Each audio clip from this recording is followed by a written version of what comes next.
Thank you, everyone, for being here and for being so flexible with us. As I'm sitting here looking at the ice that is glazing the street outside my house, I'm really glad that we did not put ourselves out on the highway. My name is Kenny Tilley, and I serve as Vice President for Business Development for the Oklahoma Manufacturing Alliance. And I want to welcome everyone to this opportunity to talk about what I think is one of the great incentives that our state has. It's the Oklahoma Innovation Expansion Program. And it is managed and directed through the Oklahoma Department of Commerce as well as the Oklahoma Finance Authority. We're just simply the hands and feet, and we're excited about this because we have seen firsthand the great impact that it has had on manufacturing in our state. And I want to thank everybody for allowing us to pivot this to a virtual meeting. Just the idea of driving in the craziness that has been our Oklahoma weather in the past 48 hours, and the ice and sleet that we have in northeastern Oklahoma was a little intimidating. And so we decided to err on the side of caution and do this virtually. So I appreciate everybody understanding that. Before we start on the program for OIEP, I do want to thank our hosts from the Ardmore Economic Development Authority, without whom we would not be having this meeting. They were gracious to help us pull everybody together to talk about this. So I'd like to introduce to those who do not know you, Bill Murphy and Andrea Anderson. And Bill, would you like to welcome our guest today? Kenny, thank you. On behalf of the Ardmore Development Authority, we appreciate the opportunity to partner with you all on, again, as you described, a great program to help companies make additional investments in our state. We've been fortunate to work with a number of projects over the years, most recently Dot Foods, and we are certainly anxious to share this information with others in our region who could potentially take advantage of this great incentive. Bill, thank you for those words. I appreciate that. Thank you for that welcome. At this point, I'd also like to introduce a couple other folks. I'd like to introduce the manufacturing extension agent for that area of the state, Nathan Lesnow. Nathan, want to wave, give everybody a heads up as to who you are? How's everyone doing? I'm Nathan with OMA, Extension Agent for Southeastern Oklahoma, and I'm excited for this meeting, and I'm here to help anybody at any time. Thank you. Nathan will be what we call the trusted advisor to these companies. He's our manufacturing extension agent. He is the trusted advisor, and he is the boots on the ground to help with this incentive application. In addition to our friends from Department of Commerce and the Finance Authority, Nathan can assist you with your application. He will literally sit down with you, help you fill it out, do everything except hit send on your computer. And he can also bring in additional technical resources should your project warrant that. Should you decide to buy a piece of equipment, you want to make sure you can integrate it into what you're already doing, Nathan can help you with those resources to make sure that everything will be efficient for you and that this is a great investment for the growth of your company. At this time, I want to turn this over to Jeremy Stoner of the Oklahoma Finance Authority to talk about this amazing incentive, a little bit about how it got started and why it got started. And this supports investment and growth in our state. And that's really what we're about, is helping the economy in your neck of the woods grow. So Jeremy, I'm going to turn this over to you. All right. Well, thank you, Kenny. And again, I appreciate everybody being willing to pivot over to virtual. I don't know that I would have made it out of Oklahoma City today. I would have needed to come down last night, but I do appreciate the opportunity to spend some time talking about this. Jody, I'm not sure you've got this presentation pulled up, correct? Correct. If you'll stay on the first slide, just a brief introduction of OIEP, Oklahoma Innovation and Expansion Program. First things first, this is an Oklahoma Department of Commerce program. This is their baby. This is their incentive. Those of us on the call today, Jody and I, both with the Oklahoma Finance Authorities, and Kenny and their team there with the Oklahoma Manufacturing Alliance, we're support role, but this is their program. A little bit of history, though. If you look back at where this actually started, the incentive designed or created by the legislature for this incentive goes all the way back to 2009. But if you fast forward to 2020, and really it was the beginning of COVID, right? In March of 2020, the Department of Commerce executive leadership, along with some of the leadership there at the Oklahoma Finance Authority, sat down and said, hey, our problem today is, how do we help businesses keep their employees employed? How do we come alongside them and support them in one of the biggest question marks of maybe their small business. And out of that, we took existing legislative incentive and created what we now call OIEP.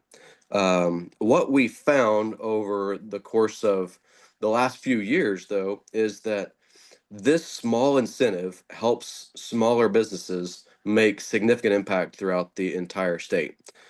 We have a lot of small business owners that are very entrepreneurial, and with just a little bit of support, a little bit of help, that goes a long way in helping them with their projects and kind of moving forward. But on the broader scale, what that does for the state of Oklahoma. So if we go to the next slide, we'll talk about what is the OIEP program. So first things first, monthly cash payments to help Oklahoma companies. This is not a grant. I think about grants. I think about somebody giving you dollars up front. This is something that is going to be paid over a period of time. So we have 12 months of making cash payments that will help lower the cost of a capital project, right? Anytime you have other cash coming in to help support a project, it's going to lower the net cost of your capital project. It'll increase what we found. It does increase the size and capacity of planned expansion. A little bit of money coming from the state incentive will oftentimes we'll see companies actually do phase 1, phase 2 together. Instead of doing a slower ramp up, they might actually do more. It enhances the ability to finance a project. So anytime if you need to finance a piece of equipment, if you've got more cash flow, the banker is going to be excited to underwrite that additional cash flow into their approval process if you're trying to finance it. But these last 2 bullet points probably got my attention the most because when I go back to 2020, these weren't things that were on my radar.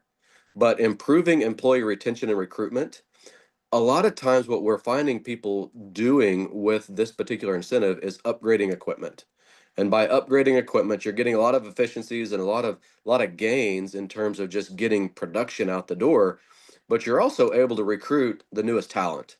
The newest talent that's been working through the career techs and other places for training are working on the newest equipment.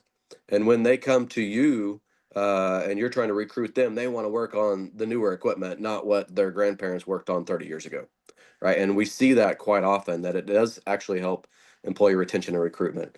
And then also is creating new capabilities, revenues, and new jobs. I'll get into that a little bit more with a specific example, but the idea that when you upgrade equipment, you're not just doing the exact same thing.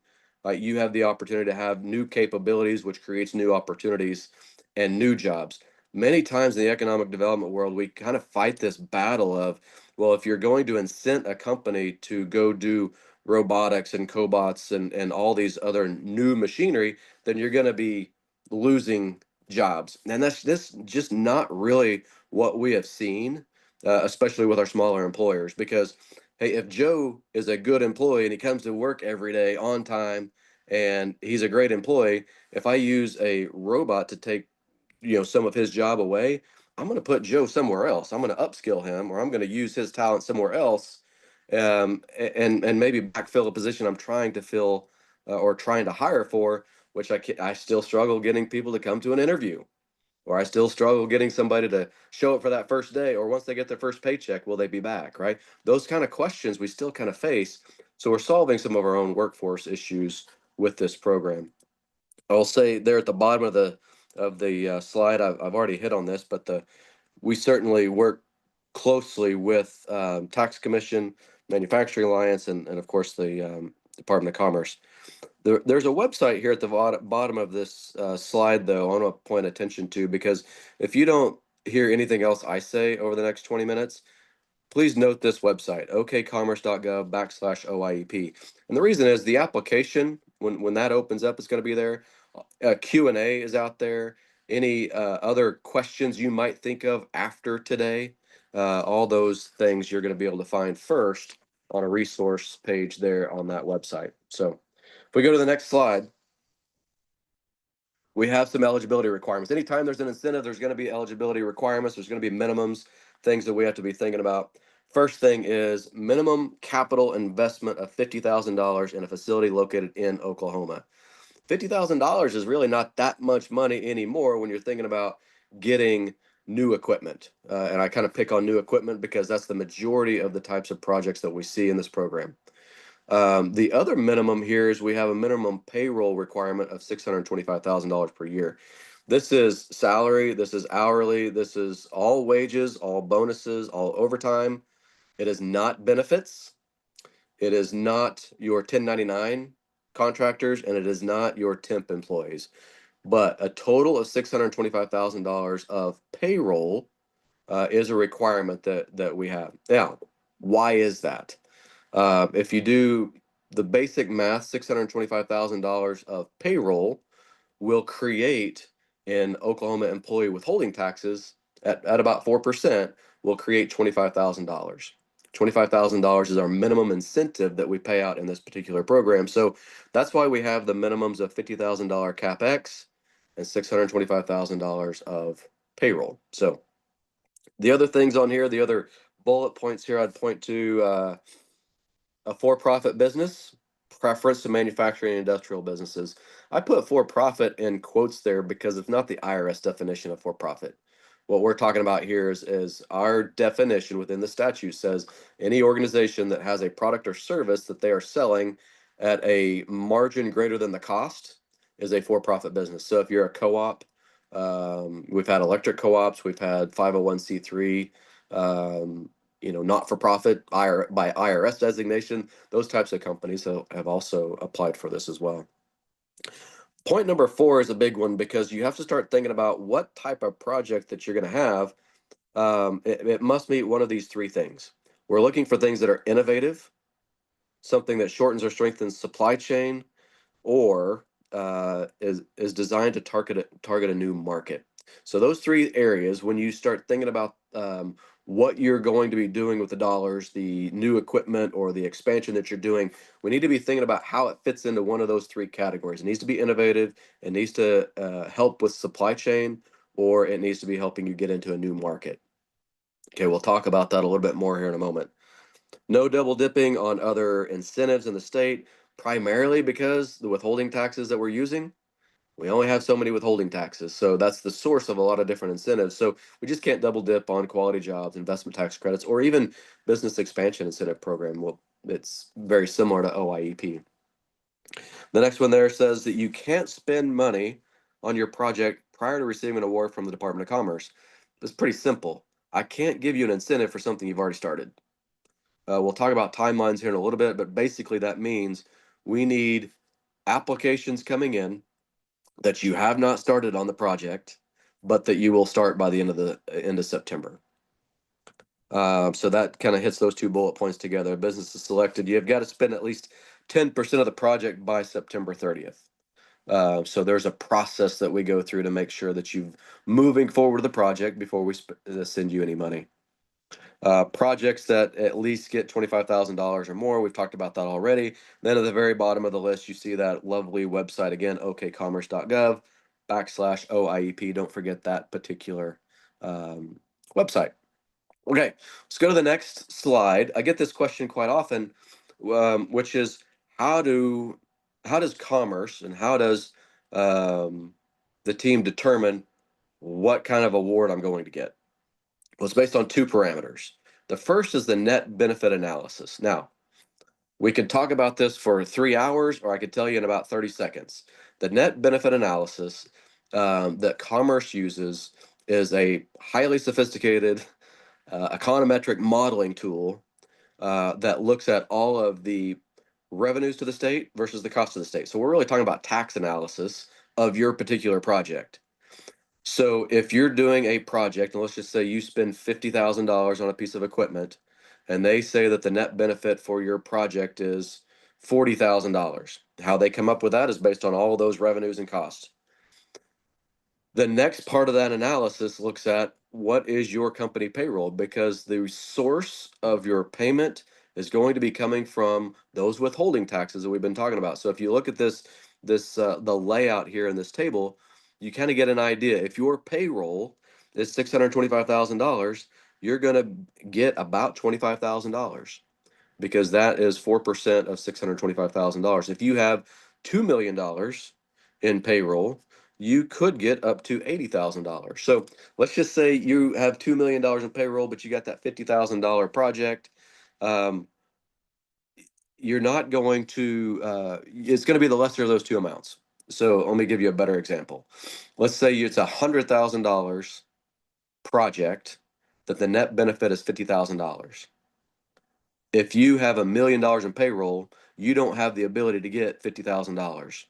That's $1 million at 4% is going to be $40,000. So your award is going to be the lesser of the net benefit analysis that Commerce puts together, or the company payroll, which results in those withholding taxes. The only other thing on this slide is the small fine print at the bottom. You do have to be in good standing with the Oklahoma Tax Commission, or they will not allow us to capture any withholding taxes. So just be aware of that up front. Going on to the next, just to give you guys some examples of some of the projects that we've seen and what those actually look like. So again, we're talking about things that are innovative, things that help you with your supply chain, or things that help you get into new markets. So somebody that was expanding their facility for a new CNC machine, that production line, new inventory, that's kind of an obvious new market opportunity or expansion opportunity for them. The purchasing a new bagging machine, this is something we saw quite a bit kind of early COVID in food manufacturing, right? There's several companies that we worked with that had a lot of their sales going to restaurants. Well, when restaurants closed down for a good chunk of time, they had to pivot pretty quickly, and it required new bagging machinery to be able to get their product out to some of the smaller grocers versus directly to restaurants. So that was a great pivot, new opportunity, new market for them. Purchasing new servers and storage for data center. That's not a manufacturer, right? That's an IT company that's actually supporting a bunch of industrial and manufacturing companies. But what they were doing allowed them to open up new opportunities and get them into new markets as well, and some of the IT and cybersecurity type issues that we all deal with. So that was one that we actually were able to award. The next one was purchase new multi-axis CNC lathe. There's efficiencies to be gained with that, but they were also able to bid on new parts. And so that's a new market opportunity for them because they had new capabilities. Automated welding machine. This one is interesting because there is automation in it, but it also cleaned up a supply chain issue. This company was actually exporting or sending that product. They would work it up, and then they would send it across the border. They actually send it to Kansas to do the welding, and then bring it back in-house to finish and sell.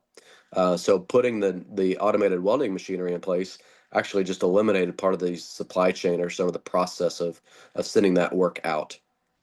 The controlled grinder, robotic material handling, that's a new contract, new markets, and then a new lathe, increased cycle times.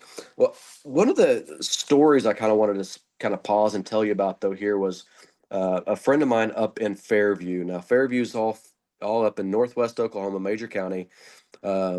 Population about 2,500, right? So Fairview has a little machine shop there called Martin's Machine Shop. Jake Martin has become a pretty good friend. He's used the program for the last 3 years.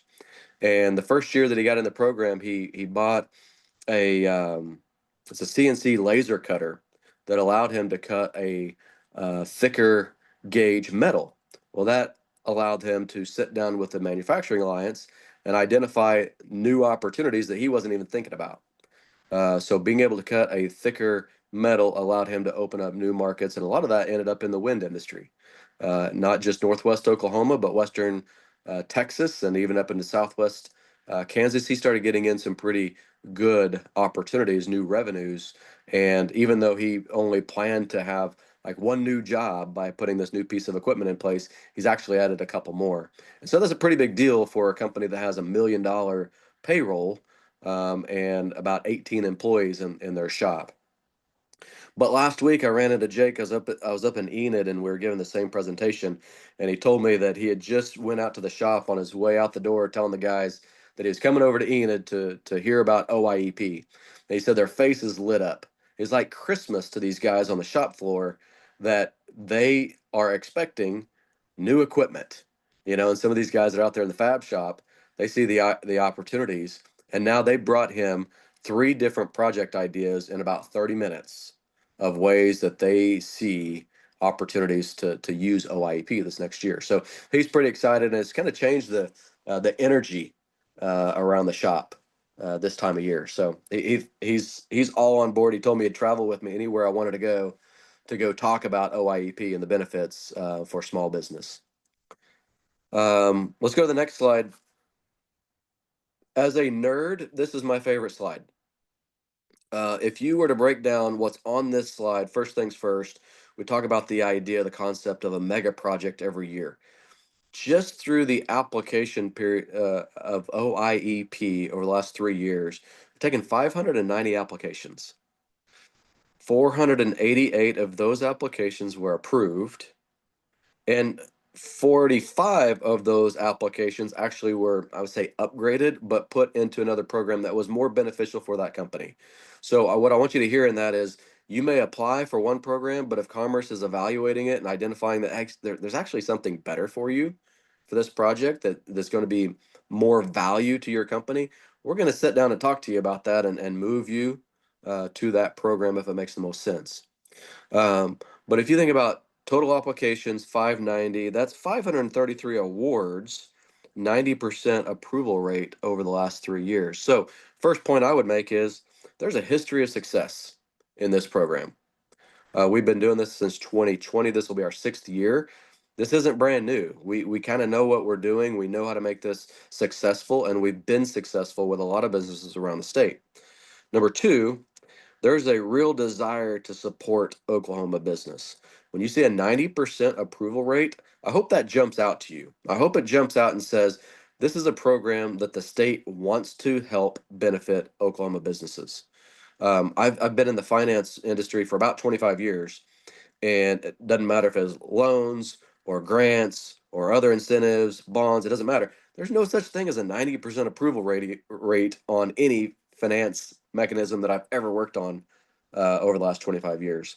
So that says something about the heart of what we're trying to accomplish to come alongside businesses throughout the state. And then lastly, if you look at the bottom section there, you got capital investment of over $322 million, almost 3,600 new jobs, $220 million of payroll. And that's spread across 57 or 58 counties in Oklahoma. So we're taking the equivalent of the economic impact of a mega project every single year and spreading it out across the state. A lot of companies, doing small to medium investment, adding a handful of jobs. This really does add up for the benefit of the state, for the benefit of the individual company, but for the benefit of the state as well. So that's why we are so excited about the program. We go to the next slide, talk a little bit more about the timeline. So here we are in February. Throughout February and March, most of our time is going to be on just updating materials, promoting, visiting with people, answering questions, helping them be thinking ahead about what their project looks like. The application window opens actually March 31. I've got it labeled there as April, but it's March 31 through April 11th. That's a Monday morning at 8 a.m. through the following Friday at 5 p.m. And there's that wonderful website again, okcommerce.gov/OIEP. That's where the application is actually going to be. It's an online application.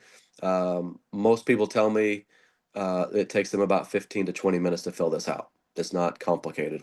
More on that in a minute. In May, or by May, I should say, Commerce is going to be reviewing those applications as they come in. So if you're applying March 31, April 1, April 2nd, you're going to get some feedback probably in the first couple of weeks after you submit. If you're towards the end of that, because there's a lot of folks, and I'm one of them, if it weren't for the last minute, nothing gets done. If I'm one of the people that is applying on April 10th and 11th, it might be early May before I get a response, because you've got a handful of folks trying to review 220, 230, 240 applications. It's going to take a little time to get through. So the earlier you submit, the earlier you're going to find out or get some feedback from Commerce. But every application will be reviewed. I wanted to make sure you hear that. Everybody's application will be reviewed, and we will give everybody feedback on their application. Once we get to June, there's some funding agreements. Jody and I will be working through that. partnering with our friends at the Manufacturing Alliance to make sure and get everybody signed and ready to go. We'll work through the tax commission, getting kind of the finer details. What I want you to hear though is when we work with the tax commission and kind of put some of the processes in place, there's really nothing different for you, for your accounting group to do. The process already exists for you to remit your withholding taxes to the state. What we're doing is after all that processing has taken place, before those dollars are released to go to the general fund, we're returning it back to you. So that's the mechanism that kind of inserts into the process, but there's nothing different that you guys would really have to do in terms of reporting and things of that nature. We do require that you spend 10% of that project before we start releasing any dollars to you. So back to my comments earlier, you can't start the project until you get an award back from Commerce, but you have to be able to start the project before September 30th. I think that's the hardest thing for people to kind of align in our incentive. It's just the timing.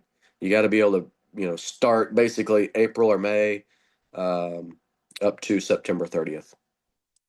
And then there's a quarterly tracking spreadsheet that we ask people to fill out. Pretty simple, but that just kind of helps us keep tabs on how things are going. So that is it. I think the last slide that we have here is just contact information. I'm going to pause, and if we can open it up for questions, I'd be happy to take a few questions. And then I have one more thing I want to talk about with the application. But if anybody has questions, I'm open for those.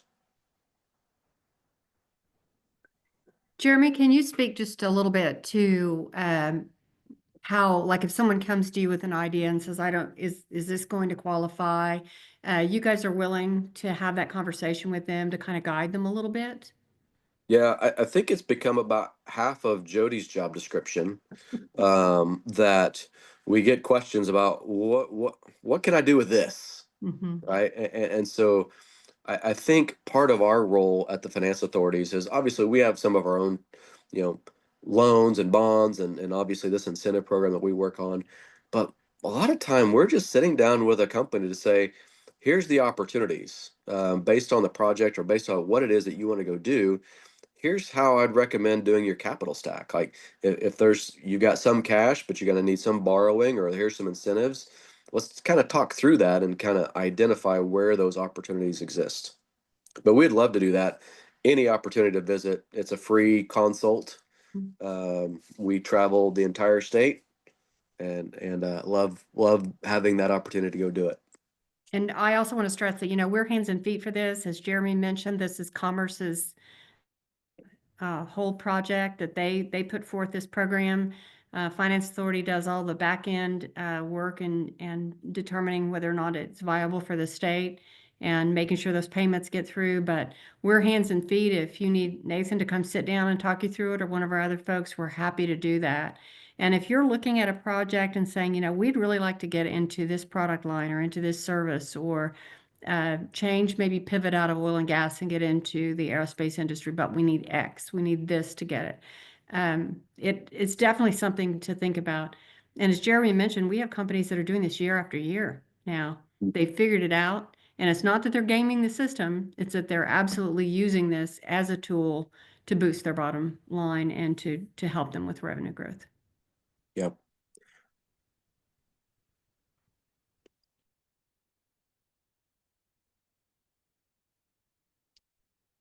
Have any questions?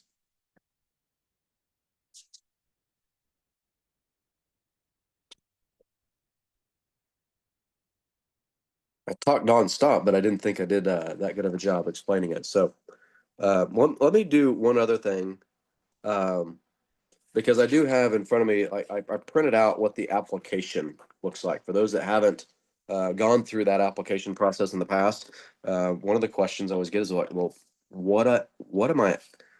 how hard is it? And last week I asked the question of Jake, my friend up in Fairview. I said, how long do you spend putting your application together? He said, it's about 15 minutes. Right. But here's kind of what the information that's on here. Of course, you have to answer the question, have you spent money on this project already? You need to answer no. Right. So don't forget, Don't start the project. Company name, company FEI number, your NAICS code. You have some basic contact information about from your company. And then you get into the project. And it's asking, what's the total budget for your project? What's your capital expense? And keep in mind it's everything, right? It's not just the cost of a piece of equipment, but what's it going to cost, the transportation cost to get it to you? What about the electricians you need to pay to upgrade, some work or get that thing installed? There's all your hard dollar costs need to be considered. There is provide a narrative description of the project. You know your business. We don't. Put it in layman's terms that we can understand. Here's what the machinery is. Here's what we're planning to do. Here's how it's going to help us. How many people do you currently have employed at your company? We're talking about your staff, not contractors, not your 1099s and not your temps, right? Those aren't considered. Average annual wage. This just kind of helps give commerce the amount of the information that they can get to the idea of how many withholding taxes are available. Will there be new jobs being created? What's the timeline of new jobs? It's not a requirement that you create new jobs. I think that's a misnomer sometimes with this program. You don't have to create a new job to be able to apply for the program. It does help. It helps in that analysis to determine the net benefit positive rate of your project. Then you get into the questions about, will this increase sales or decrease cost? Explain your answer to that. And then you get to answer those questions about, is it helping you with supply chain, new market, or expanding capabilities, and give a narrative on that. That's the application, guys. It is not that hard. No blood type, no firstborn, right of firstborn. And Andrea was in this meeting the other day, and I wish I would have been there if I could put her on the spot. But we had a national site selector on a call for a project there in Ardmore, talking about not specifically OIP, but BEIP, which is basically the exact same model for larger projects. And he made a comment to the degree of, this is his favorite incentive in the US. And how did he say that? I think that's exactly how he said it. Bill's shaking his head too. And I think, yeah, and that just kind of came out of nowhere because we had a representative from Commerce with us, and he stopped Walter, who was talking, and said, I just want you all to know that BEEP is my absolute favorite incentive everywhere we go because it's so beneficial and so useful for so many applications. And it's simple. Simple, yes, it's simple. That's the thing he likes. There's not a ton of paperwork. Yeah. It's straightforward. Makes his life easy, makes the business's life easy. Yeah. I think the reality of this program that I found over the last, and I'm very partial, right? I love this program, but if the company does what they're going to do, if you do what you put in the application, the state's going to pay you the incentive exactly how we say we're going to pay it. It's very straightforward. It is very simple.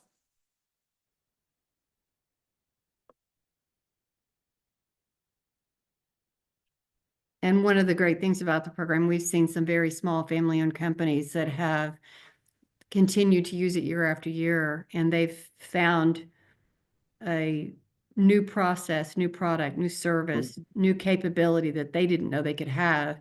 We have one in Broken Arrow near Tulsa that has literally gone from a $10 million company to a $20 million company and hired people because of the OIEP program. And without it, they probably wouldn't have had the nerve to go take that leap of faith to get into a new industry. And it's been wonderful to watch that company grow and to see what the OIEP has done for them. And while $125,000 a year may not seem like a significant amount to infuse into a company, the difference it can make collectively and over the years has just been astounding. So we know it works, we've seen it work, and would love to have more companies take advantage of it.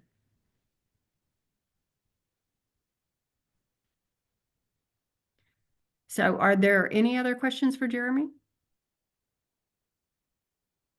Seeing none at this time. Jeremy, anything else you'd like to add?